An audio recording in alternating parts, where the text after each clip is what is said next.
Kajtusia, gdzie ty jesteś? A kuku! A kuku! No cześć! No cześć, rybańku! Zawrócimy.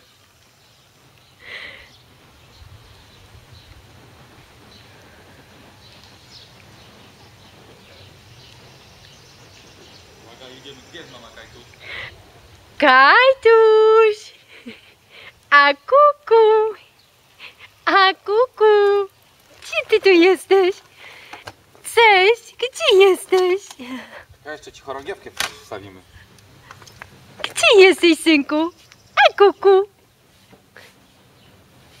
Lubisz? Lubisz z tatusiem jeździć? Zobacz, jaką masz karocę.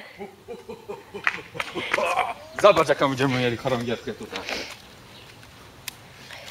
Pełna klasa.